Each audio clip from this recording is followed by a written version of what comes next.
Using the basic chords and scales makes your solo sound right.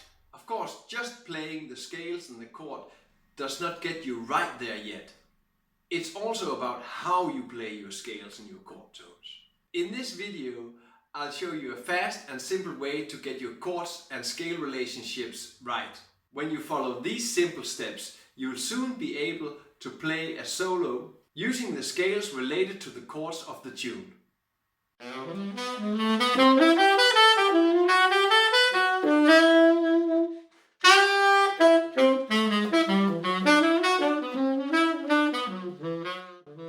Hi, I'm Sonny Rollins and welcome to Søren's online saxophone tutorials.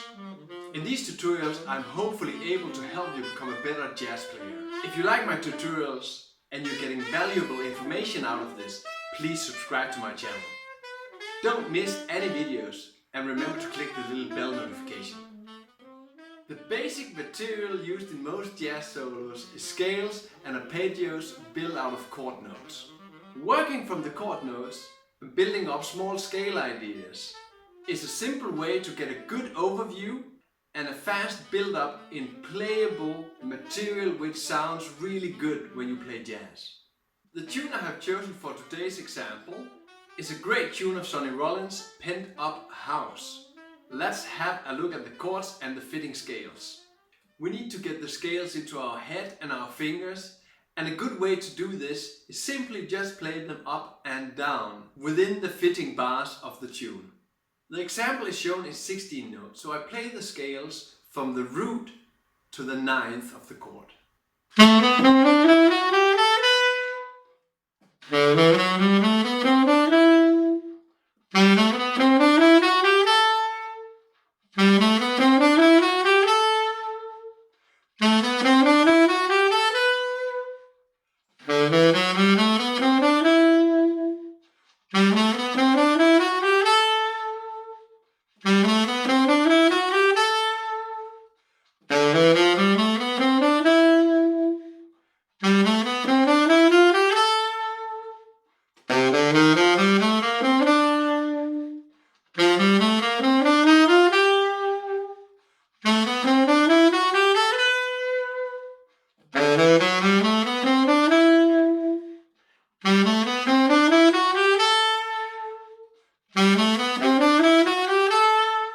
As I said, playing them up and down will help you enormously get the overview of the chords. So what goes up must come down.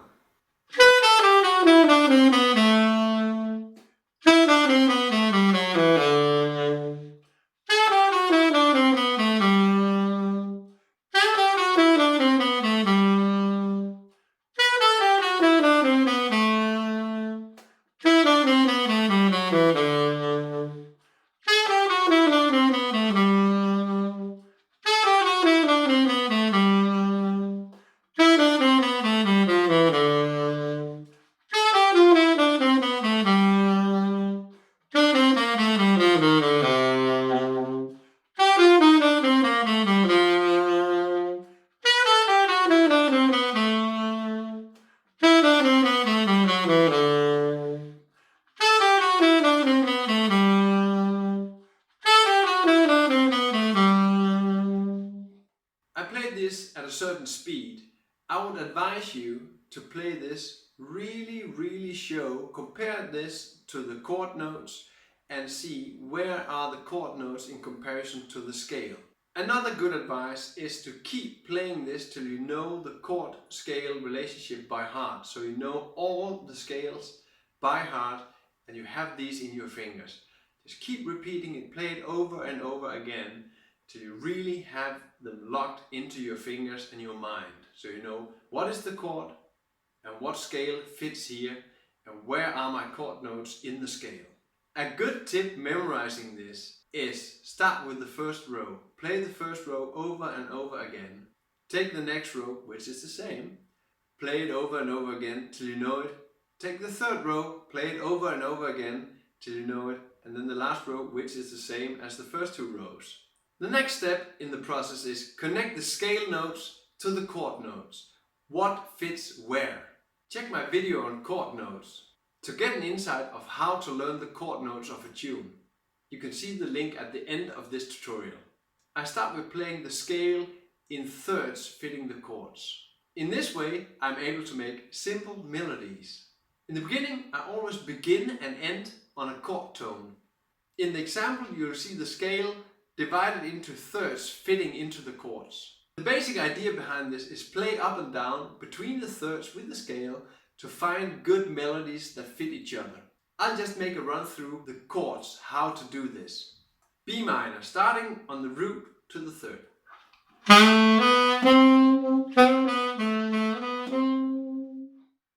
Third to the fifth. Fifth to seventh. Seventh to ninth. Going on to the E7, root to third.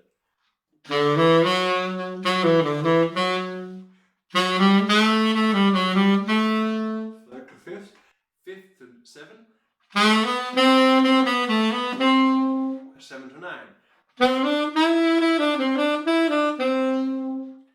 A major.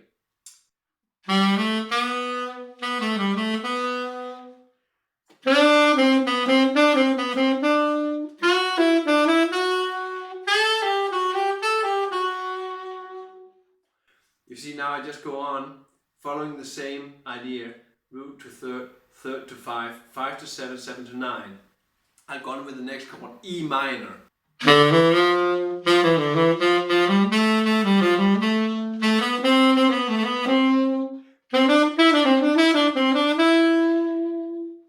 A7.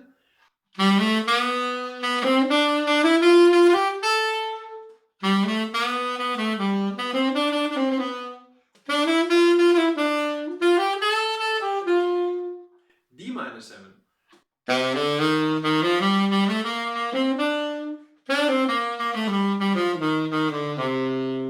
G7.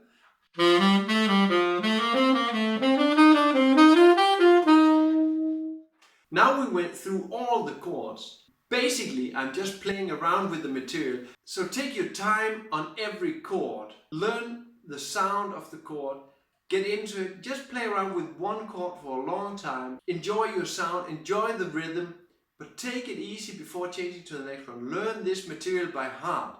It's the most important thing to do. Get it into your head, get it into your fingers, and then you can use it in your solo. Stay tuned. Later in this video, I'll get around to how you can use the whole scale in your solo improvisation. We'll now start playing on the chord scheme.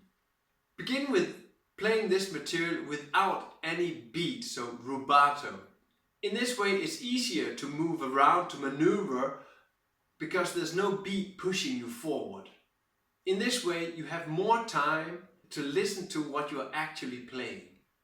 Use the scale between the thirds. Play rubato with no beat and see if you can get through the whole solo form. I'll give it a shot now.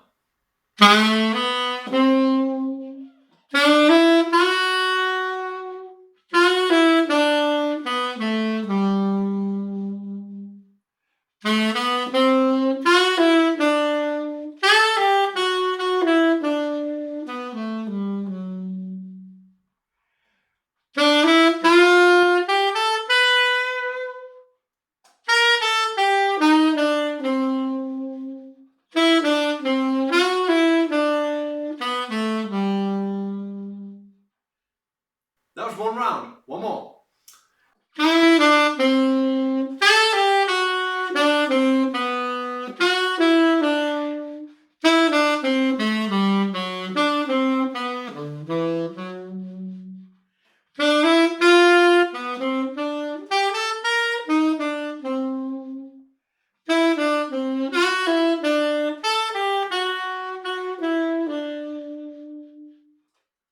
Two rounds down.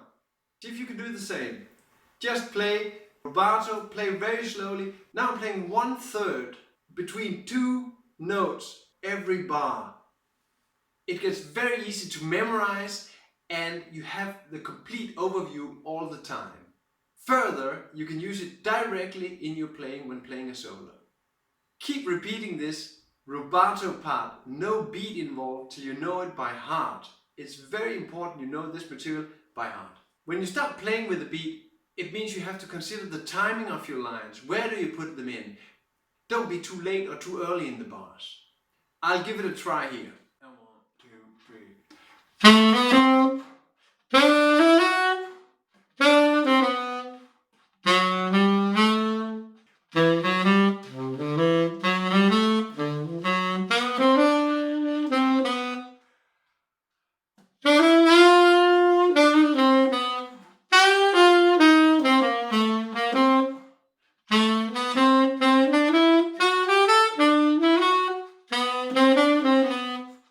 That was one round playing this material with this beat. 2 and 1, 2, 3, 4. You have the beat and that's continuously pushing you forward, which makes this quite a lot more difficult. So when you're playing, you see also you can change the direction of the thirds. You can play a double up or down. You can play the third up and down in one bar. This gives you enormous potential to play many more lines, and everything is diatonically, it fits in the chords, it fits the sound of the tune. Taking it slowly, this beat. And 1, 2, 3.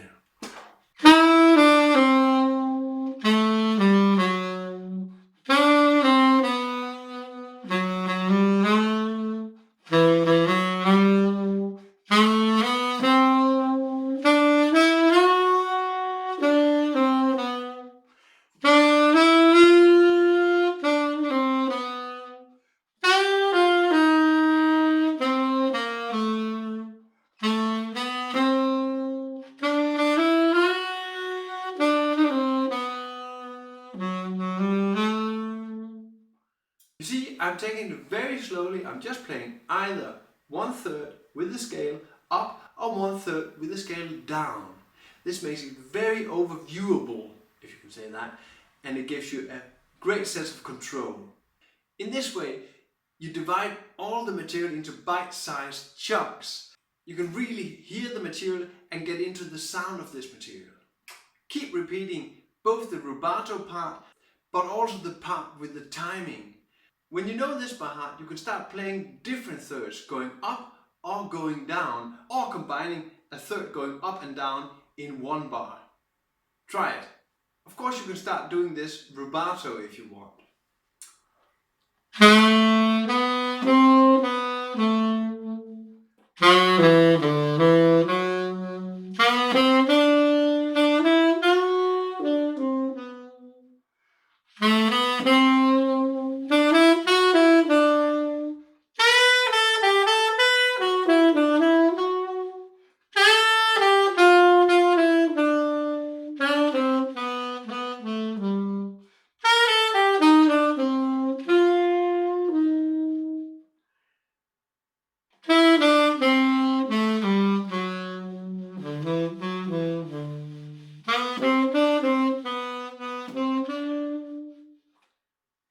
Put a beat to that.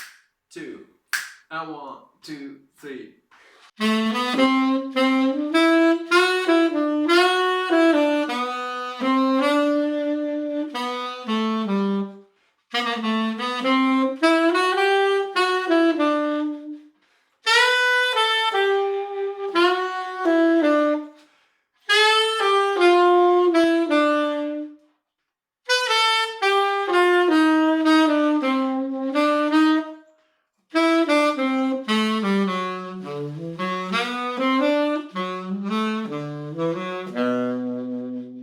Adding the rhythm to this makes it much more jazzy.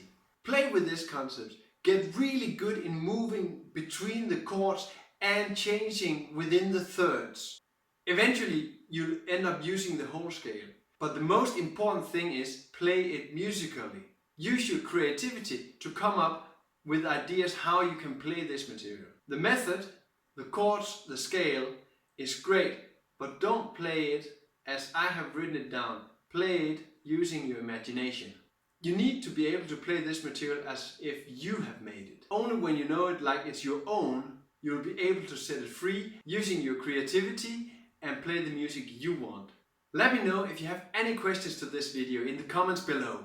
Also, a great thing is check my earlier videos. I explain some of the principles I'm also using in this video. For example, the chord tones, how you get there, how you practice these. If you like this, if you're getting valuable information out, remember to subscribe to my channel and push the little bell to get the notification when I get a new video out. If you really want to stay up to date, subscribe to my newsletter and get my free ebook on how to practice your major scales. And of course, you can find all the links below, subscribing to my newsletter and subscribing to my channel. If you're really serious about the saxophone playing, you can always write me an email. Maybe we can find a moment. I'm always open for online lessons. Find my information, as I said, below. Give me a comment if you like it. Thank you very much. See you next time. Have a good one.